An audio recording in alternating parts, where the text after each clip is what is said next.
किरणपुर के एक खूबसूरत जंगल में टूनी, टूना और उसके दो बच्चे रहते थे। उसके पास सिर्फ एक छोटी सी जमीन थी। उसमें वह खेती करके अपनी रोजी रोटी चलाते थे। उसी जंगल में एक बेईमान सेठ कौवा अपने दो साथियों के साथ रहते थे। वह बहुत धनी था। वह जंगल के सभी पक्षियों की जमीन बेईमानी से अपने नाम कर लेता और अगर कोई पक्षी जमीन देने से इनकार करता तो उसके साथी उसे बुरी तरह पीट पीट कर जान से मार डालते।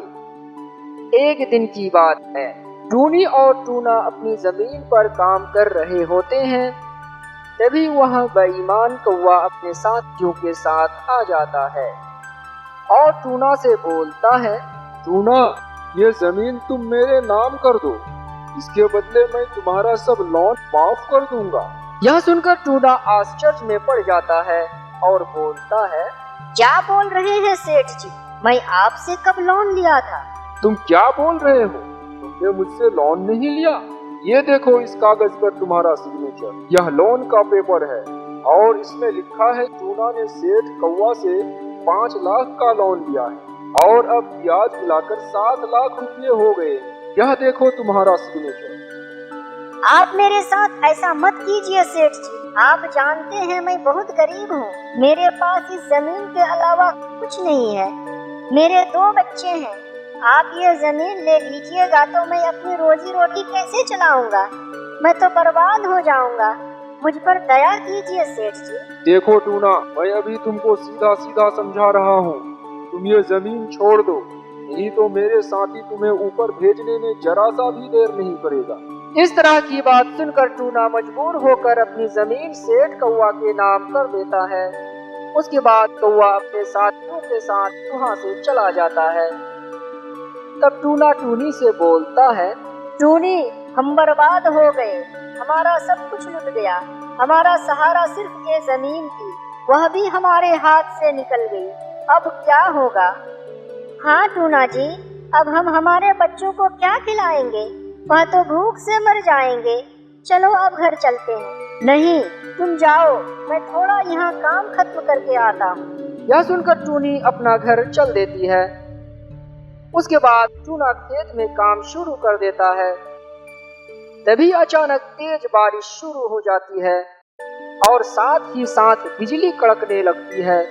तभी टूना पर बिजली गिर जाती है और वह वही दम तोड़ देता है। फिर शाम हो जाती है। तब टूनी अपने घर पर अपने बच्चों के साथ टूना का इंतजार कर रही होती है। तब टूनी का एक बच्चा बोलता है, मम्मा, शाम हो गई पर पापा अभी तक क्यों नहीं आए? पता नहीं मेरे बच्चे, हो सकता है बारिश के कारण कहीं रुक गए हो। तभी अचानक उसकी पड़ोसी कबूतर वहाँ आ जाता है और बोलता है, टूनी बहन, एक बहुत बुरी खबर है, सुनाने की हिम्मत नहीं कर पा रहा हूँ। क्या हुआ कबूतर भाई? किस तरह की खबर है जो तुम बोल नहीं पा रहे हो? बोलो ना कबूतर भाई। टूनी, तुम्हारा पति टूना अब दुनिया में नहीं रहे। बिजली गिरने से उसकी मौत हो गई। यह सुनकर टूनी वही बेहोश होकर गिर जाती है। कुछ समय के बाद उसे होश आती है।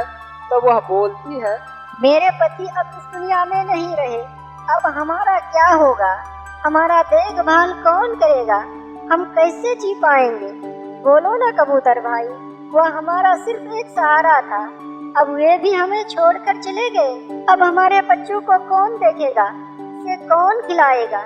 इस तरह से कुछ दिन बीतने के बाद टूनी का एक बच्चा बोलता है, मम्मा, मुझे कुछ खाने को दो ना, मुझे बहुत भूख लग रही है, मैं भूख सह नहीं पा रहा हूँ। मेरे प्यारे बच्चों, मैं तुम्हें क्या खाने को दूँ?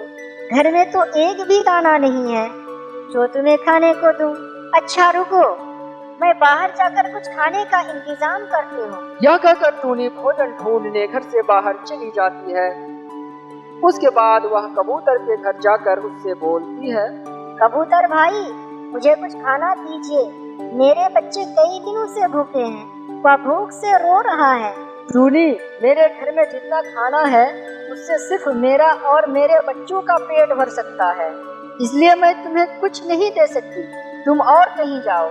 यह सुनकर टूनी मायूस होकर वहाँ से चल देती है। बहुत देर तक इधर उधर घूमने के बाद भी उसे खाना नहीं मिल पाता। तभी वह एक जगह बैठकर रोने लगती है। तभी वहाँ एक तोता आ जाता है और बोलता है, क्या हुआ टूनी, तुम यहाँ रो क्यों रही हो? तुम मुझे सब कुछ बता सकती हो सकता है मैं तुम्हारे लिए कुछ कर पाऊँ। तभी टूनी तोता को सारी बातें बताने लगती है। सब कुछ सुनने के बाद तोता टूनी को एक थैला देता है और कहता है, इसमें कुछ खाने का सामान और कुछ संतरे का बीज, तुम इसे घर ले जाओ और खाना अपने बच्चों को खिलाओ। फिर इस बीज को अपनी जमीन में लगा देना। फिर जो संतरे होंगे उसे बेचकर उस बेईमान सेठ कौवा को अपना पैसा दे देना और अपनी जमीन वापस कर लेना। मैं अब चलता हूँ। यह कहकर तोता वहाँ से चल देता है और टूनी भी अपने घर की ओर चल देती है। घर आकर वह अपने बच्चों को खाना खिलाती है। फिर वह बोलती है, देखो मेरे बच्चों, ये संतरे का बीज, इसे हम अपनी जमीन में लगाकर संतरे उगाएंगे और उसे बेचकर हम अपनी रोजी रोटी चलाएंगे। तभी उसका एक बच्चा बोलता है, अम्मा, पर अब तो वह जमीन हमारे पास नहीं रही। हाँ मेरे बच्चों, वह जमीन तो बेईमान सेठ ने छीन लिया है, पर मैं अब उसके पास जाकर वह जमीन मांगूंगी। यह कहकर टूनी अपने बच्चों के साथ सेठ के घर की ओर चल देती है। उसके पास पहुंचकर वह बोलती है, सेठ जी, वह जमीन मुझे खेती करने के लिए दे दीजिए। मैं दिन रात मेहनत करके उसमें खेती करूंगी और जो पैसा होगा उसे हम अपनी रोजी रोटी चलाएंगे और थोड़ा थोड़ा पैसा बचाकर हम आपका पैसा वापस कर देंगे। मेरे पति अब इस दुनिया में नहीं रहे, मेरे दो बच्चे हैं, दया करके मेरी जमीन मुझे वापस कर दीजिए। ठीक है टूनी, मैं तुमको तुम्हारी जमीन वापस करता हूँ, पर याद रहे वह पैसा मुझे दे देना। ठीक है सेठ जी, मैं आपका पाई चुका दूंगी। उसके बाद वह वहाँ से आ जाती है और अपना खेत जाकर उसमें हल चलाने लगती है। उसके बाद उसमें बीज डालने लगती है। कुछ दिन के बाद उसके खेत में संतरे के बड़े बड़े पेड़ हो जाते हैं और उसमें संतरे लगे होते हैं। तब टूनी और उसके बच्चे उसे तोड़कर बोरी में भरकर बाजार बेचने चल देते हैं और उसे बेचकर वह बहुत पैसे का मालिक बन जाती है। फिर कुछ दिनों के बाद जब पैसा जमा हो जाता है तब वह सेठ को पैसा देकर अपनी जमीन का पेपर वापस ले लेती है। फिर वह संतरे बेच कर अपनी रोजी रोटी चलाने लगती है और अपने बच्चों के साथ खुशी खुशी रहने लगती है। उदयपुर के एक घने जंगल में टूनी और गौरी चिड़िया एक पेड़ पर अपने अपने घोंसले में रहते थे। टूनी चिड़िया दयालु और ईमानदार थी, वही गौरी चिड़िया घमंडी और अहंकारी थी।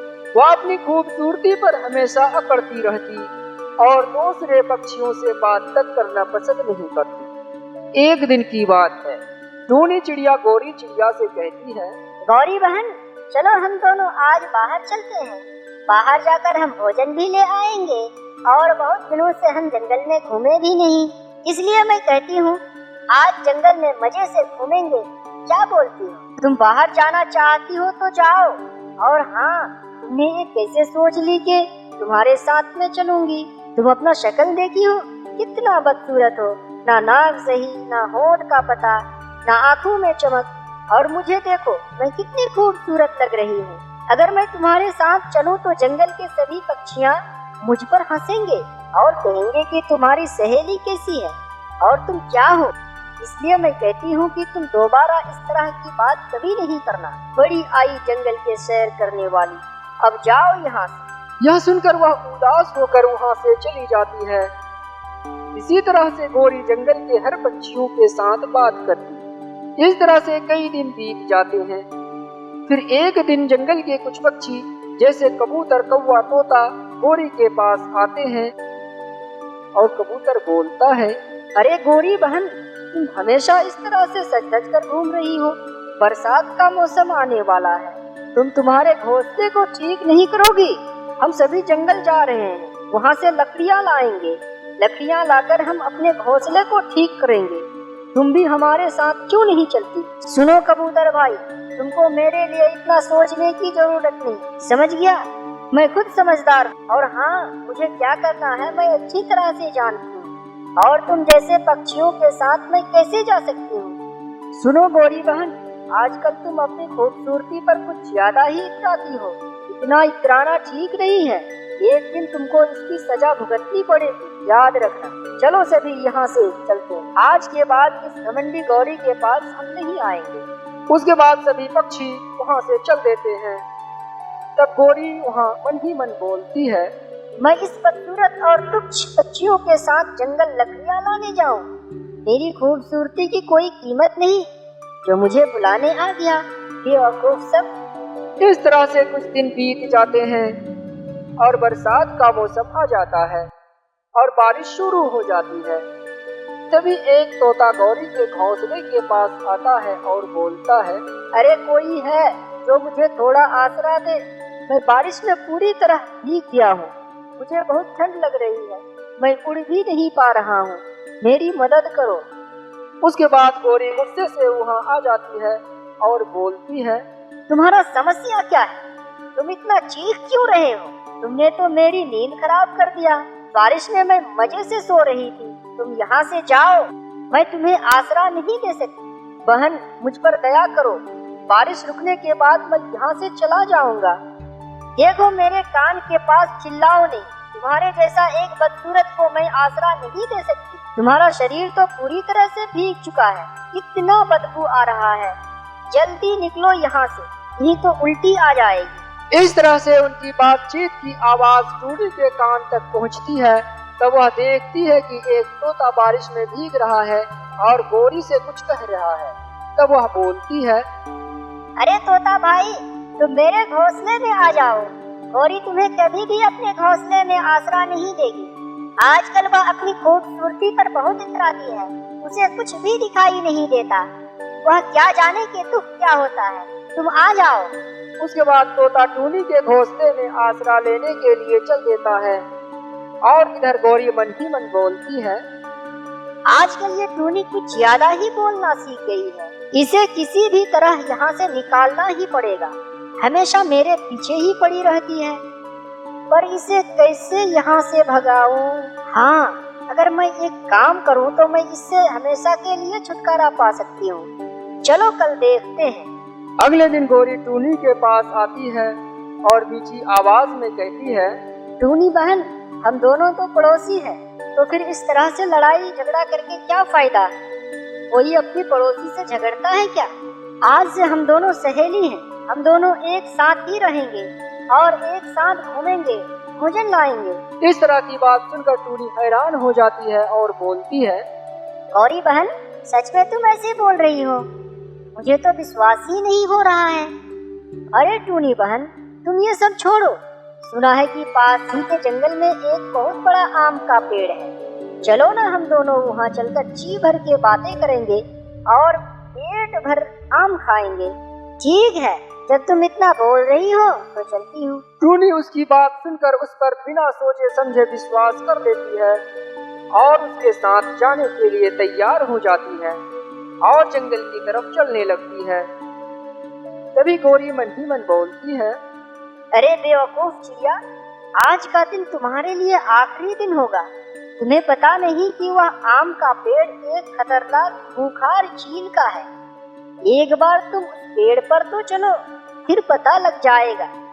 क्योंकि जो भी पक्षी उस पेड़ पर जाता है उसे वह खा जाता है। मैं तो बहुत खूबसूरत हूँ, मुझे तो वह नहीं खाएंगे। इस तरह वह दोनों आम के पेड़ के पास पहुँच जाते हैं। वहाँ देखते हैं कि एक खतरनाक चील खड़ा है। तब टूनी बोलती है, अरे यहाँ तो एक खतरनाक चील खड़ा है, ये हमें खा जाएंगे। भागो यहाँ से, जल्दी भागो। अरे टूनी, तुम डर क्यों रही हो? मेरे जैसी खूबसूरत पक्षी के होते हुए तुम्हें डरने की कोई जरूरत नहीं। चलो आम के पेड़ पर आम खाते हैं। उसके बाद दोनों आम के पेड़ पर जाकर बैठ जाते हैं और उसे देखकर चील बहुत खुश हो जाता है और बोलता है, अरे वाह, किस्मत हो तो ऐसी। मुझे भूख लग रही है। मैं शिकार के बारे सोच ही रहा था कि देख रहा हूँ शिकार खुद यहाँ चलकर आ गया है। मैं इसे खाकर भूख मिटाता हूँ, पर मैं इन दोनों में से किसे खाऊं? तब गौरी बोलती है, चील महाशय, मैं आपके लिए इस टूनी को अपने साथ लाई हूँ। आप पहले इसे खा जाइए, और मैं तो बहुत खूबसूरत चिड़िया हूँ, आप मुझसे दोस्ती कर लें। यह सुनकर टूनी समझ जाती है कि गौरी उसे यहाँ क्यों लेकर आई है। तब वह डर जाती है। उसके बाद चीत बोलता है, नहीं गौरी, तुम इस जंगल की सबसे खूबसूरत चिड़िया हो। तुम्हें जब देखने में इतना अच्छा लगता है तो सोच, खाने में कितना अच्छा लगेगा। मैं तो तुम्हें ही खाऊंगा। और वह टूनी तो छोटी सी चिड़िया है, मैं उसे नहीं खाऊंगा। उसे खाने में मजा भी नहीं आएगा। तब टूनी बोलती है, मैंने कहा था ना कि एक दिन तुम अपनी सुंदरता के लिए मुसीबत में फंस सकती हो। इतना अहंकार ठीक नहीं होता। यह कहकर टूनी वहाँ से चल देती है। उसके बाद चील गौरी को खा जाता है। दोस्तों, अगर वीडियो अच्छी लगी हो तो लाइक कर दें और इस तरह के इंटरेस्टिंग बर्ड स्टोरी देखने के लिए हमारे चैनल को सब्सक्राइब करें और साथ ही साथ बेल आइकन को दबाकर ऑल की ऑप्शन में क्लिक कर दें ताकि आप तक मेरा नोटिफिकेशन सबसे पहले पहुंच सके। Thank you.